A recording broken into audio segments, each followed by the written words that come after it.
Đây là nghề nghiệp nguy hiểm nhất thế giới, đồng thời cũng là nghề kiếm tiền nhiều nhất. Họ chính là những thợ săn đầm lầy lừng danh của nước Mỹ. Tại vùng đầm lầy cực nam bang Louisiana, nơi đây quanh năm sinh sống gần 3 triệu con cá sấu hung dữ, những cỗ máy nghiền thịt thực thụ. Chúng sinh sản với tốc độ cực nhanh và đe dọa sự an toàn của con người. Để duy trì sự cân bằng sinh thái nơi đây, chính quyền địa phương mỗi năm đều mở một mùa săn kéo dài 1 tháng, đồng thời thu mua cá sấu với giá cực cao. Mỗi con cá sấu có giá lên đến hàng nghìn đô la. Họ chỉ cần làm việc ở đây 1 tháng là có thể kiếm được thu nhập bằng cả năm của người bình thường. Khi mùa săn năm nay sắp bắt đầu, ông gần như dành cả đời mình sống trong đầm lầy. Kỷ lục lớn nhất là từng bắt được một con cá sấu khổng lồ nặng tới 400 kg, kích thước của nó dưới nước gần bằng một chiếc thuyền nhỏ. Choi gọi những con cá sấu khổng lồ này là đầu to. Mục tiêu của ông trong mùa này là săn được vài con cá sấu có thể phá kỷ lục. Trong khi đó, nhưng mục tiêu hôm nay của họ không phải săn bắt, mà là bố trí 30 dây câu cá sấu. Sau một ngày bận rộn, khi mặt trời ngày hôm sau dần ló dạng, may mắn là kích thước của nó không quá lớn, nhưng người cha vẫn nghiêm khắc dạy dỗ Tommy một trận. Cùng lúc đó, một cặp cha con khác là Winley cũng đã đến khu săn đúng giờ. Ở mùa giải trước, họ đã săn được tổng cộng 189 con cá sấu. Khác với những thợ săn khác, quá trình chế tạo khá phức tạp, nhưng loại móc này có thể chịu được sức kéo lên đến 1 tấn, nó đủ sức khống chế bất kỳ con cá sấu nào. Trong đầm lầy này, quay trở lại với đội của Choi, chỉ trong một buổi chiều, họ gần như đã săn đầy cả một thuyền cá sấu, nhưng Choi trên thuyền lúc này lại chẳng thể vui nổi. Trong đó, đội của Choi có thể nói là thắng lợi trở về với thuyền đầy ắp, để có thể bán số cá sấu này ngay lập tức. Trong đó, con đầu to lớn nhất dài tới 13 feet, chỉ kém kỷ lục cao nhất của Choi đúng 1 feet. Nhưng dù vậy, ông vẫn đã vô cùng hài lòng, chỉ riêng con cá sấu này đã giúp ông kiếm được 2.000 đô la. Ở phía bên kia, Tommy và Joe lại không định bán ngay. Cách này cũng có thể mang lại lợi nhuận cực kỳ lớn. Xem đến đây, bạn có thấy ngưỡng mộ cuộc sống của những thợ săn đầm lầy không? Có một cơ hội đổi đời chỉ sau 1 đêm, chỉ cần bạn có thể bắt trong đầm lầy được 200 con cá sấu khổng lồ dài hơn 3 mét, bạn sẽ nhận được phần thưởng tiền mặt khoảng 400.000 đô la. Đây không phải lời tôi nói, mà là thông báo treo thưởng do chính phủ Mỹ công bố.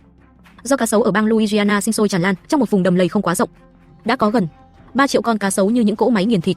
Sự tồn tại của chúng đã đe dọa nghiêm trọng đến an toàn của cư dân xung quanh. Vì vậy, chính quyền địa phương mỗi năm đều mở mùa săn cá sấu kéo dài 1 tháng và thu mua số cá sấu này với mức giá cực cao. Khi ngày thứ 3 của mùa săn đến, thợ săn đầm lầy Choi như thường lệ đã xuất phát từ rất sớm, trừ đi 21 con cá sấu đã bắt hôm qua. Lúc này Choi vẫn còn lại 179 thẻ săn. Để nhanh chóng hoàn thành nhiệm vụ, ông đi đến một khu vực dày đặc cây bách. Rễ cây nơi đây đan xen chằng chịt dưới nước. Việc Choi cần làm là treo thật nhiều móc câu lên những thân cây bách này. Rất nhanh, khi trên mặt nước xuất hiện bọt khí, người trợ thủ đoán chắc bên dưới có một con cá sấu. Người trợ thủ bắn liên tiếp 10 phát xuống mặt nước, cuối cùng lại khiến con cá sấu tuột khỏi móc và bỏ chạy. Choi đứng bên cạnh lúc này tức đến nghẹn lời, vừa uất vừa bất lực. Cùng lúc đó, ở phía bên kia, cha con Tommy lại săn bắt vô cùng thuận lợi. Họ chỉ cần men theo nhánh sông. Do chiếc thuyền nhỏ không thể chịu thêm trọng lượng, họ quyết định quay về cảng để bán trước một mẻ. Sau khi đo đạc và cân trọng lượng, riêng cha con họ còn chưa kịp vui mừng, người thu mua đã ném cho họ một rắc rối khó xử. Nghe nói ở cảng vừa có một nhà thiết kế ra người Ý đến, nữa trên mô đất bên bờ vẫn còn vài dấu chân mới để lại. Hai người liền vội tiến tới thu dây câu dưới gốc cây. Cuối cùng, họ phát hiện con cá sấu ấy trên bờ, vừa bị kéo dây, nó lập tức lao xuống nước. Lần này, người trợ thủ phụ trách thu dây, còn Choi đích thân cầm súng nhắm vào mặt nước.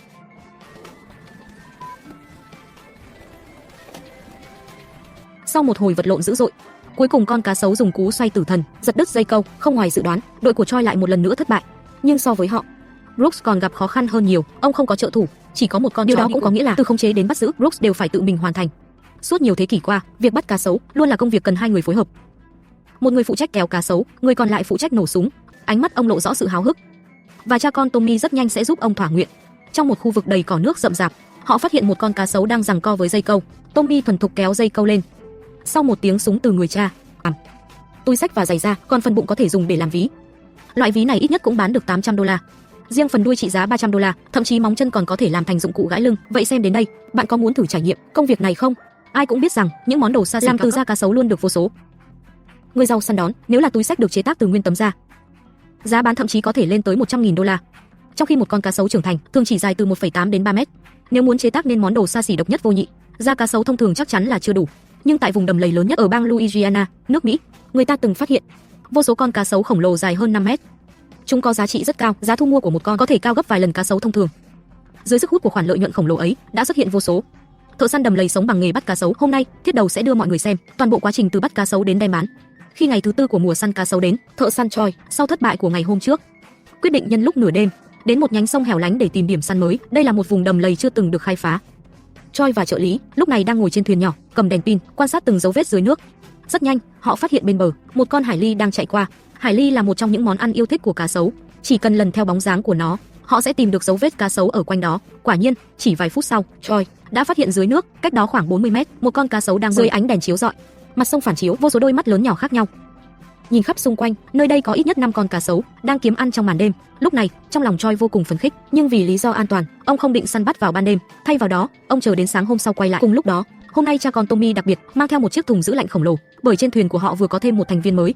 S là bạn thân của cha Tommy, hôm nay ông quyết định giúp miễn phí hai cha con bắt cá sấu. Rất nhanh, họ đã đến khu vực giăng dây câu hôm qua. Từ xa, Tommy đã nhìn thấy một con cá sấu đang vật lộn với dây câu dưới nước. Họ lập tức lái thuyền nhỏ tiến lại gần. Đối mặt với con cá sấu dưới nước nặng gần 150 kg, Bát lực lưỡng gần như chẳng tốn sức đã kéo nó lên. Ngay khoảnh khắc đầu cá sấu nhô khỏi mặt nước, Tommy dùng súng kết liễu nó chỉ bằng một phát. Dù con cá sấu đầu tiên trong ngày đã mắc câu thuận lợi, nhưng lúc này Tommy vẫn đang nhắc nhở người chú Bát, bởi cách ông vừa thu dây chưa đúng. Nếu gặp phải con cá sấu hung dữ, nó rất có thể bất ngờ bật dậy và cắn đứt ngón tay của Bát. Quay sang đội của Choi. Ngay từ sáng sớm, họ đã đến địa điểm săn cá sấu được phát hiện tối qua, nhưng sau một đêm, thủy triều đã làm thay đổi cảnh quan nơi đây, khiến Choi nhất thời mất phương hướng. Vì vậy, họ chỉ có thể dựa vào cảm giác để tìm kiếm trên dòng sông. Cuối cùng, chiếc thuyền đi vào một bãi cạn khô nước. Khi Choi nhận ra thì đã quá muộn. Con thuyền bị mắc cạn giữa bãi bùn, khiến họ rơi vào tình thế tiến thoái lưỡng nan. Choi chỉ còn cách liên tục khởi động động cơ, cố gắng vùng vẫy thoát khỏi bãi cạn. Kịch bản tệ nhất là động cơ trị giá 7.000 đô la bị cháy, còn họ mắc kẹt sâu trong đầm lầy, kết thúc luôn mùa săn năm nay. Nhưng may mắn đã không quay lưng với họ. Cuối cùng, động cơ cũng đưa được hai người thoát ra. Sau cơn mưa trời lại sáng, họ nhanh chóng nhìn thấy cầu vồng. Choi đã tìm được khu vực săn phát hiện tối qua. Tiếp theo chính là bước đặt mồi nhử. Họ dùng nội tạng gà thối làm mồi, rồi lần lượt treo dây câu cá sấu lên từng cái cây xung quanh. Nhưng cách treo dây câu cũng có vài nguyên tắc: không được để mồi ngâm xuống nước, cũng không được treo mồi quá cao, phải đảm bảo cá sấu có thể nhảy lên cắn được. Rất nhanh, nỗ lực của họ đã được đền đáp. Choi phát hiện mồi vừa đặt đã có cá sấu cắn câu. Con cá sấu này đang điên cuồng vùng vẫy dưới nước, đến cả cành cây trên bờ cũng rung lên liên tục. Hai người lập tức tiến đến gốc cây, bắt đầu thu dây câu. Chỉ nhìn những đợt nước bắn lên khi nó giãy giụa, cũng biết đây chắc chắn là một con cá sấu rất lớn. Người trợ thủ bên cạnh cầm súng lên và bắn liền mấy phát, nhưng vẫn không trúng điểm yếu của nó. Cuối cùng, ngay khoảnh khắc đầu cá sấu nhô khỏi mặt nước, viên đạn mới trúng đầu và kết liễu mạng sống của nó. Ước chừng con cá sấu này dài khoảng 3 mét, chắc chắn có thể bán được giá rất tốt. Nhưng thứ Choi muốn tìm vẫn là những con cá sấu khổng lồ dài hơn 5 mét. Cùng lúc đó, ở phía bên kia, nhờ có người bạn hỗ trợ, cha con Tommy liên tục bắt được hết con cá sấu này đến chiếc thùng giữ lạnh gần như đã đầy cá sấu. Nhưng so với họ, Brooks một người một chó lại có vẻ ung dung hơn nhiều. Theo lời Brooks mô tả, cá sấu toàn thân đều là báu vật, từ da đến thịt, thậm chí cả móng chân cũng bán được giá tốt. Họ sẽ đóng gói thịt cá sấu rồi đưa vào kho lạnh. Cuối cùng, số thịt này được chuyển đến các nhà hàng trên khắp cả nước, còn da cá sấu sẽ được bọc lại, chờ nhà máy ra đến thu mua. Quay lại với đội của Choi. Kể từ khi con cá sấu đầu tiên mắc câu, họ như được tiếp thêm vận may, liên tục thu cá sấu. Chỉ trong một buổi chiều, hai người đã bắt được tròn 39 con cá sấu. Thậm chí cả thuyền của ekip quay phim phía sau cũng chất đầy. Vì vậy, họ đang đối mặt với một vấn đề vô cùng nghiêm trọng, do lúc này nhiệt độ đã lên tới 36 độ. Dưới cái nắng gay gắt, những con cá sấu đã chết sẽ rất nhanh bị hỏng. Để không ảnh hưởng đến giá bán, họ buộc phải trong vòng 2 tiếng quay về cảng cách đó 150 km. Khi từng con cá sấu được chuyển từ thuyền lên xe tải, họ mới phát hiện tổng trọng lượng số cá sấu này gần 6 tấn. Với 2 chiếc xe tải, như vậy đã là quá tải nghiêm trọng, nhưng Choi tham lam, không định bỏ lại bất cứ con cá sấu nào. Cuối cùng, nhờ đến máy kéo gần đó hỗ trợ, họ mới thành công đưa vài con cá sấu khổng lồ lên xe tải. Cứ như vậy, mỗi chiếc xe chở 3 tấn cá sấu quay về cảng. Sau khi cân đo và tính toán, Choi nhận được khoản thù lao hậu hĩnh trong ngày. Nếu tính mỗi con 2.000 đô la, ai có thể giúp tôi tính rốt cuộc họ đã kiếm được bao nhiêu tiền Việt không? Cặp cha con trước mắt đang lần theo dấu vết của một con cá sấu khổng lồ tên là Godzilla, bởi con quái vật này đã tàn nhẫn cắn chết những con mồi vừa mắc câu của họ. Trong đó, một con cá sấu nhỏ bị cắn đứt cả chân lẫn đuôi, cơ thể nó mất ít nhất 2 feet chiều dài. Còn một con cá sấu khác bị cắn thủng cả thân và đầu, chết đến không thể chết hơn. Không còn nghi ngờ gì nữa, cơ thể không nguyên vẹn sẽ khiến giá trị của chúng trên thị trường giảm mạnh. Nhưng theo quy định của bang Louisiana, chỉ cần là cá sấu do thợ săn đầm lầy bắt được, dù chất lượng tốt hay xấu cũng đều phải dùng một thẻ săn. Điều này có nghĩa là cha con sẽ lãng phí vô ích 2 thẻ cá sấu quý giá. Không chỉ vậy, Joey còn cho rằng thứ giết chết 2 con cá sấu này chắc chắn là một con cá sấu có kích thước lớn hơn. Thông thường, khi cá sấu trưởng thành, dài đến khoảng 4 mét, chúng sẽ trở nên cực kỳ hung hãn. Chúng sẽ cắn chết bất kỳ con mồi nào nhỏ hơn mình, kể cả đồng loại dưới nước. Joey thường gọi loại cá sấu này là Godzilla. Vì vậy, cách bù đắp tốt nhất chính là bắt được con Godzilla đáng giá hơn này. Thế là họ quyết định men theo dòng sông để thu lại 30 dây câu cá sấu còn lại. Lúc này, mùa săn cá đã trôi qua được 2 tuần. Nhưng Mike ung dung lúc này mới vừa đóng xong một chiếc thuyền nhôm cho khách hàng. Chiếc thuyền nhỏ này có thể giúp Mike kiếm được 4.000 đô la, tương đương giá của 2 con cá sấu trưởng thành. Vì Mike sở hữu một trang trại nuôi rùa và cá sấu, nên số thẻ săn mà chính quyền cấp cho ông mỗi năm không nhiều. Sau khi xong việc trong tay, Mike quyết định đưa con trai Mike nhỏ cùng đi bắt cá sấu hoang dã. Từ nhỏ đến lớn, Mike nhỏ chỉ tiếp xúc với cá sấu nuôi nhân tạo, chưa từng chạm trán những con cá sấu hoang dã hung dữ. Vì vậy, người cha quyết định dạy cậu kiến thức bắt cá sấu ngoài tự nhiên. Rất nhanh, dây câu họ bố trí đã có cá sấu cắn câu. Lúc này, Mike đứng bên cạnh quan sát con trai tự mình vật lộn với cá sấu. Sức lực và kỹ thuật đều không có vấn đề, nhưng khẩu súng ngắn mà con trai dùng lại không đủ uy lực. Một phát súng vẫn chưa thể lấy mạng con cá sấu này. Thế là Mike cầm khẩu súng săn trong tay, tiến lên kết liễu con cá sấu. Lần đầu thu hoạch thành công. Mike nhỏ vô cùng phấn khích. Cùng lúc đó, đội của Choi ở phía bên kia sau chuyến trở về đầy áp lần trước, dường như đã nhận ra tầm quan trọng của địa điểm. Vì vậy, họ lại bỏ ra số tiền lớn để thuê một hồ nước màu xanh rêu. Choi cho rằng lớp thực vật xanh trôi nổi trên mặt nước sẽ giúp cá sấu ẩn nấp sâu hơn. Vì vậy nơi đây rất có thể là môi trường sống lý tưởng của cá sấu.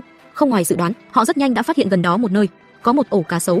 Dưới nước đang trú ngụ hàng chục con cá sấu con vừa mới nở. Vừa nhìn thấy cảnh này, Choi lập tức nhận ra chuyến này coi như lỗ vốn.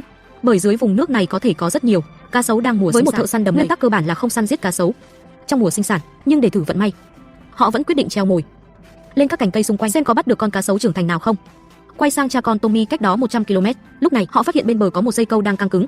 Tommy đoán chắc có cá sấu đã mắc câu, nhưng rắc rối là con cá sấu này đã từ dưới nước trườn vào bụi cỏ trên bờ. Đây là cảnh tượng mà thợ săn đầm lầy không muốn thấy nhất, bởi họ phải mạo hiểm rất lớn để lên bờ bắt cá sấu. Lúc này hai cha con cẩn thận lần theo dấu chân cá sấu tiến vào trong, họ đã nghe thấy tiếng cá sấu rít lên trong bụi cỏ nhưng vẫn chưa thấy bóng dáng của nó. Khi tiếp tục tiến sâu hơn, họ mới lần theo dây câu và nhìn thấy đầu cá sấu. Thấy vậy, hai cha con lại lấy từ thuyền một khẩu súng săn cỡ nòng lớn hơn. Sau một tiếng súng vang lên, con cá sấu này lập tức nằm im tại chỗ, nhưng nhìn vào kích thước, đây chắc chắn không phải Godzilla mà họ đang tìm. Lúc này, quay sang cha con Mike nhỏ vừa trong lúc vật lộn với cá sấu đã sơ ý bị kéo xuống nước. Cú sốc này khiến cậu lập tức bỏ cuộc, chỉ muốn về nhà tìm mẹ. Sau khi về đến nhà, Mike nhỏ trước tiên ăn một bữa thịt cá sấu thịnh soạn, rồi nằm dài trên ghế sofa ngủ ngon lành. Hành động này khiến người cha vô cùng chướng mắt. Ông nhìn vào ống kính và nói mình đã sinh ra một con quái vật lười biếng, ngay cả mẹ và ông nội bên cạnh cũng không nhìn nổi. Tất cả đều nhìn Mike nhỏ bằng ánh mắt thất vọng. Một chàng trai 25 tuổi, sao có thể chịu nổi việc bị gia đình. Vì vậy cậu quyết định lập tức quay lại bãi săn, nói với cha rằng mình sẽ tự đi bắt cá sấu một mình, chỉ để chứng minh bản thân hoàn toàn làm được. Quả nhiên, nhờ thân hình lực lưỡng cùng sức mạnh của mình, Mike nhỏ đã không phụ một mình bắt được vài con cá sấu trưởng thành. Cùng lúc đó, ở phía bên kia, đội của sau khi đặt vô số mồi nhử, phát hiện gần như cả hồ chẳng có con cá sấu nào cắn câu. Suốt cả ngày hôm đó, họ chỉ bắt được 2 con cá sấu non cỡ nhỏ.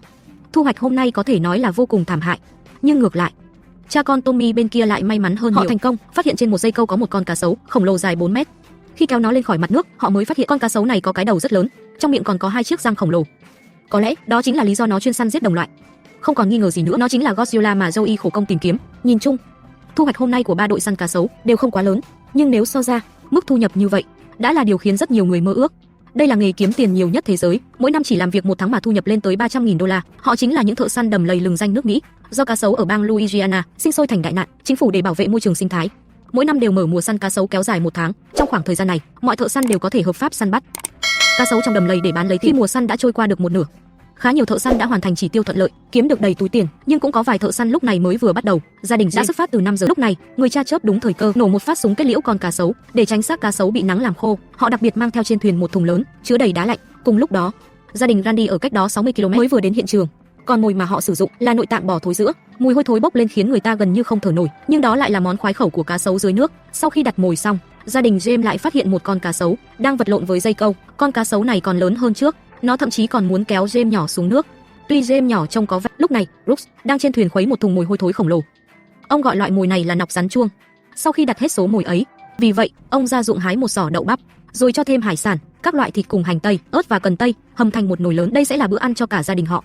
Khi màn đêm buông xuống, bầu trời bắt đầu mây đen kéo đến, sấm chớp vang trời, cơn mưa lớn cũng ập xuống ngay sau đó. Nhưng dù vậy, Brooks vẫn xuất phát từ rất sớm, lúc 4 giờ sáng. Nhưng khi ông đến kiểm tra mồi nhử, ông phát hiện gần như toàn bộ mồi đã bị gió lớn thổi rối tung. Cùng lúc đó, cha con James cách đó 70 km cũng mặc áo mưa, đi vào vùng đầm lầy. Ngay sau đó, nó đã chết. Hai người lập tức phấn khích tiến tới trục vớt. Còn Brooks ở phía bên kia, sau khi thu lại vô số dây câu, cuối cùng cũng có một con cá sấu mắc câu. Tuy kích thước khá nhỏ, nhưng vẫn còn hơn là trắng tay. Đầm lầy, bạn chắc chắn sẽ không dám tin rằng con cá sấu dài 3 mét trước mắt này thật ra không còn là cá sấu nữa, mà là một chiếc túi Hermes biết đi. Thông thường, trước khi lột ra, người thợ sẽ bơm không khí vào cơ thể cá sấu, cách này giúp thân cá sấu phồng lên, từ đó dễ dàng lấy nguyên tấm da ra hơn. Sau khi tấm da cá sấu được chỉ cần phủ lên bề mặt một lớp muối, rồi cuộn lại và bọc kín, là có thể bảo quản rất tốt. Sau đó chỉ cần chờ nhà máy ra đến thu mua, còn phần thịt cá sấu còn lại sẽ được đóng gói, rồi vận chuyển đến các nhà hàng trên khắp cả nước. Dù chúng ta vẫn luôn nói rằng không có mua bán thì không có sát hại, nhưng tại vùng đầm lầy bang Louisiana, nước Mỹ, số lượng cá sấu nơi đây đã nhiều đến mức thành đại nạn, đe dọa nghiêm trọng đến sự an toàn của cư dân xung quanh. Để duy trì cân bằng sinh thái cá sấu, dưới sức hút của khoản lợi nhuận khổng lồ ấy, vô số thợ săn đầm lầy cũng kéo đến thử vận may. Khi mùa săn cá sấu thường niên đã trôi qua được 20 ngày, cha con Tommy lúc này vẫn còn lại 43 thẻ săn, nhưng mối quan hệ giữa hai người đã xuất hiện vấn đề nghiêm trọng. Tommy là tay súng, nhưng luôn không nghe theo chỉ huy của cha mình, Joe. Hơn nữa suốt cả mùa săn, cậu nhiều lần quên nạp đạn. Sự bất cẩn này khiến Joe vô cùng khó chịu. Rất nhanh, họ đã tìm thấy một dây câu đang căng cứng. Joe lập tức tiến lên cảm nhận lực kéo dưới nước. Quả nhiên có cá sấu đã cắn câu. Ông ra lệnh cho Tommy chuẩn bị súng, nhắm vào cá sấu. Khi con cá sấu nổi lên mặt nước và bắt đầu giãy giụa dữ dội, Tommy cũng bóp cò. nhưng không ngoài dự đoán, cậu lại một lần nữa quên nạp đạn cho khẩu súng trường. Con cá sấu điên cuồng xoay tử thần dưới nước. Thấy vậy, Tommy lại cầm lấy một khẩu súng lục ổ quay khác trên thuyền. Kết quả khẩu súng lục cũng không có đạn, may mà cậu kịp thời nạp đạn, rồi nhanh chóng kết liễu con cá sấu. Lúc này người cha bên cạnh đã gần như nổi trận lôi đình, nhưng Tommy vẫn tỏ ra không phục và nói rằng cậu chỉ muốn tự làm chủ chính mình. Cùng lúc đó, một cặp cha con khác cách đó 70 km cũng xuất phát. Số thẻ săn cá sấu trong tay Troy đã không còn nhiều. Trong 10 ngày tiếp theo, ông chỉ cần thong thả là có thể hoàn thành hết chỉ tiêu. Vì vậy, ông quyết định đưa con trai Jacob cùng ra khơi, truyền lại cho cậu vài kỹ năng bắt cá sấu. So với cha con Tommy, Jacob có vẻ không bất cẩn đến vậy. Ngay từ đầu, cậu đã nạp sẵn đạn vào khẩu súng săn. Rất nhanh, Troy cũng phát hiện một con cá sấu đã cắn câu. Lần này, ông là người thu dây câu, còn con trai phụ trách dùng súng bắn cá sấu. Kết quả, cá sấu vừa nổi lên mặt nước, Jacob đã lập tức bắn liền mấy phát xuống nước. Sau 6 phát súng, không những không hạ được cá sấu, mà còn làm hỏng nghiêm trọng lớp da của nó. Cuối cùng, cậu chĩa nòng súng vào miệng cá sấu, mới thành công kết liễu nó. Troy nói rằng, nếu con cá sấu nào cũng bị xử lý như vậy, thì chỉ riêng tiền đạn đã là một khoản chi không nhỏ. Khi chiều tối buông xuống, cha con Tommy chỉ bắt thêm được 3 con cá sấu nhỏ. Cứ tiếp tục thế này, tiền xăng hôm nay cũng không bù nổi. Vì vậy, họ quyết định đổi sang thuyền bắt tôm, ra sông bắt ít tôm để kiếm thêm tiền. Suốt nhiều năm qua, tôm luôn là nguồn thu nhập quan trọng của người dân địa phương. Nó thậm chí còn trở thành một trong những ngành kiếm tiền nhất nước Mỹ, mỗi năm có thể mang về cho Louisiana 150 triệu đô la doanh thu. Quá trình bắt tôm cũng vô cùng đơn giản, chỉ cần thả lưới bướm từ trên thuyền xuống, rồi lái thuyền chạy liên tục trên sông. Chẳng bao lâu sau, trong lưới sẽ mắc được cả đàn tôm sông, nhưng số lượng ở mẻ lưới đầu tiên khiến hai cha con vô cùng thất vọng, chỉ nặng khoảng 30 kg. Lúc này, Tommy bắt đầu không ngừng phàn nàn trên thuyền, muốn cha đổi chỗ thả lưới. Nhưng người cha cho rằng cậu hiểu biết chưa đủ, nên không định nghe theo đề nghị của cậu. Cứ thế, hai cha con lại tiếp tục tranh cãi, nhưng thực tế đã chứng minh lựa chọn của người cha không hề sai. 2 tiếng sau, họ thu được mẻ lưới thứ 2. Mẻ lưới này có thể nói là thắng lợi lớn, thu về thẳng 100 kg tôm sông thượng hạng. Lúc này, khoang hàng đã được lấp đầy, người cha Joe quyết định kết thúc chuyến bắt tôm tối nay. Bởi họ vốn không phải dân bắt tôm chuyên nghiệp, bắt một ít kiếm thêm là đủ rồi, nhưng Tommy lúc này lại không đồng ý, cậu cho rằng cha mình có vấn đề, đáng lẽ nên kéo thêm vài mẻ nữa. Cứ như vậy, hai cha con lại tiếp tục bất đồng nghiêm trọng. Nhưng so với những thợ săn đầm lầy, cảnh sát trưởng M. Gray lại không may mắn đến vậy. Ông đã làm việc ở bang Louisiana suốt 20 năm, trong thời gian đó luôn phụ trách vấn đề cá sấu xâm nhập. Thường xuyên có người dân báo án, nói rằng bên bờ sông nhỏ nhà họ xuất hiện bóng dáng cá sấu. Nhiệm vụ của M. Gray chính là bắt sống cá sấu, rồi thả chúng về nơi hoang dã. Thông thường, M. Gray sẽ định kỳ ném một ít thịt xuống dòng sông, tiếng nước động và mùi thịt có thể đánh thức những con cá sấu đang ẩn dưới nước. Ông nhận được một cuộc gọi báo cảnh sát, một cư dân cho biết trong hồ sau nhà họ đã nhìn thấy lưng cá sấu. M. Gray lập tức lái xe chạy đến đó. Khi ông đến hiện trường, quả nhiên ở giữa ao có một con cá sấu đang nhô đầu lên. M. Gray liền thuần thục lấy cần câu ra, ném thẳng chiếc móc không mồi xuống nước. Kết quả, cú quăng đầu tiên không trúng mục tiêu, ngay sau đó, ông lại quăng móc lần nữa. Cùng với một trận nước cuộn trên mặt hồ, ông đã thành công ném móc vào miệng cá sấu. Đúng là từng thấy người ta dùng cần câu để câu cá, chứ chưa từng thấy ai dùng cần câu để câu cá sấu. Sau khi dần kéo con cá sấu này vào sát bờ, M. Gray tay không tấc sắt, buộc phải bước vào một trận đấu sức. Với con cá sấu này may nhờ có người dân giúp đỡ, hai người đã thành công kéo con cá sấu nặng tới 200 kg lên xe. Sau đó đưa nó vào lồng một cách thuận lợi. Tiếp theo, họ cần đem con cá sấu này thả về nơi hoang dã xa khu dân cư. Vậy câu hỏi đặt ra là, giữa cảnh sát trưởng vì dân trừ hại và thợ săn đầm lầy, bạn muốn làm công việc nào hơn? Người đàn ông trước mắt thật sự quá dữ, người khác câu cá đều dùng mồi, con cá sấu khổng lồ như cỗ máy nghiền thịt. Người đàn ông này không phải kẻ săn trộm, mà là thợ săn đầm lầy lừng danh của nước Mỹ. Họ quanh năm sống bằng nghề bắt cá sấu, số tiền kiếm được trong một tháng bằng thu nhập 5 năm của người bình thường. Khi mùa săn cá sấu thường niên sắp đi đến hồi kết, phần lớn thợ săn vẫn chưa dùng hết số thẻ cá sấu của mình. Nhưng do đợt rét mấy ngày trước ập đến, chỉ sau một đêm, hoạt động điều đó khiến các thợ săn đầm lầy sốt ruột vô cùng, dùng thịt thối làm mồi nhử, giăng hàng chục dây câu cá sấu dọc theo bờ sông. Họ làm mãi đến khi màn đêm buông xuống mới kết thúc công việc trong ngày. Hơn nữa còn không chỉ có một con. Vì vậy, hai cha con quyết định khóa mục tiêu vào khu vực này. Khi sáng hôm sau đến, Brooks, một người một chó, cũng đã đến vùng đầm lầy từ rất sớm. Thời tiết hôm nay khá đẹp, có lẽ cá sấu sẽ khôi phục lại sự linh hoạt như trước. Cùng lúc đó, cha con Tommy bên này cũng hào hứng tiến vào vùng đầm lầy, nhưng không ngoài dự đoán, hàng chục dây câu họ vất vả giăng tối qua. Phải biết rằng, những con nhỏ bé này cần đến 5 đến 7 năm mới có thể lớn bằng kích thước một người trưởng thành. Rất nhanh, tiếng kêu của cá sấu con đã thu hút mẹ cá sấu đến kiểm tra. Hai cha con thấy vậy nhưng không ra tay hạ sát, mà rời khỏi đó bằng thuyền, rồi làm thành một suất cá chiên vàng giòn. Khi ngày thứ 3 đến, trước khi xuất phát, cha con Tommy nghĩ ra một cách khá hay để dụ cá sấu cắn câu. Người cha đã bọc sốt ướp nướng vào trong phần mồi thối giữa. Cùng lúc đó, những nỗ lực của Brooks cuối cùng cũng được đền đáp xứng đáng. Ông phát hiện dưới một gốc cây có dây câu đang căng cực. Sau khi bắn hạ nó bằng một phát, Brooks dùng tời kéo trên thuyền, kéo con vật to lớn này lên. Sau khi gắn thẻ xong, điều đó có nghĩa 2.000 đô la đã vào túi. Còn loại mồi mới của cha con Tommy cũng nhanh chóng phát huy hiệu quả rõ rệt. Lúc này, hai cha con vui đến không ngậm được miệng. Quay sang phía cha con James, họ cũng thành công dùng móc ba ngạnh bắt được cá sấu dưới nước. Khi màn đêm buông xuống, cha con Tommy kiệt sức nhưng không quay về nhà ngủ. Họ lại đến quán rượu nhỏ ở đầu làng để giải tỏa cảm xúc của mình. Họ chính là những thợ săn đầm lầy lừng danh của nước Mỹ, mỗi năm chỉ làm việc 1 tháng, thu nhập có thể lên tới 2 triệu. Khi mặt trời buổi sớm ở Louisiana dần ló dạng, so với họ, cha con James ở phía bên kia lại nhẹ nhõm hơn nhiều. Họ chỉ còn lại 4 thẻ săn cá sấu. Người cha quyết định dùng những thẻ này cho những con cá sấu thật sự khổng lồ. Vì vậy, hai cha con neo thuyền sát bờ, Sau khi nạp đạn xong, họ ngồi trên thuyền, quan sát động tĩnh của cá sấu dưới nước. Rất nhanh, người cha phát hiện ở phía xa có một cái đầu cá sấu khá lớn nhô lên khỏi mặt nước. Dựa theo kinh nghiệm trước đây, ông đoán con cá sấu này dài không dưới 3 mét. Choi gọi những gã khổng lồ ăn thịt đồng loại này là quái vật hồ Loch Ness. Hai cha con quyết định ở lại ven sông, chờ nó xuất hiện lần nữa. Quay sang phía cha con Tommy, họ cũng thuận lợi phát hiện trong một bụi cỏ có một con cá sấu hung dữ đã mắc câu người bất cẩn của cậu, khiến Joe vô cùng tức giận. May mà con cá sấu này không quá lớn. Cuối cùng, Tommy nạp đạn rồi bắn một phát kết liễu nó. Joe còn chưa kịp khuyên nhủ, đứa con ngỗ nghịch Tommy đã tỏ ra vô cùng mất kiên nhẫn. Do thời tiết nóng bức, họ cần nhanh chóng vận chuyển số cá sấu đã bắt đi. Lúc này, Tommy lại bùng nổ. Còn ở phía bên kia, cha con James vẫn còn lại 3 thẻ săn. Người cha vẫn cầm súng săn, ngồi trên bờ quan sát cá sấu dưới nước.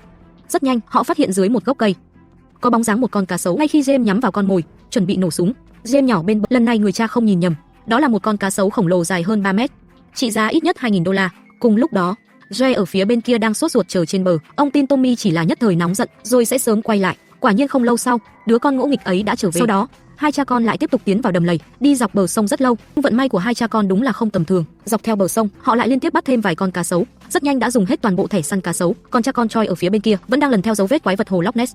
Sau khi buộc thẻ săn cuối cùng lên người nó, gần như tất cả thợ săn đầm lầy đều đã hoàn thành chỉ tiêu mùa này. Mọi người lần lượt đưa số cá sấu bắt được về cảng. Con cá sấu khổng lồ được Choi gọi là quái vật, không còn nghi ngờ gì nữa. Đây là con cá sấu lớn nhất và đắt giá nhất ở Louisiana năm nay. Gần như thợ săn nào cũng kiếm được đầy túi tiền.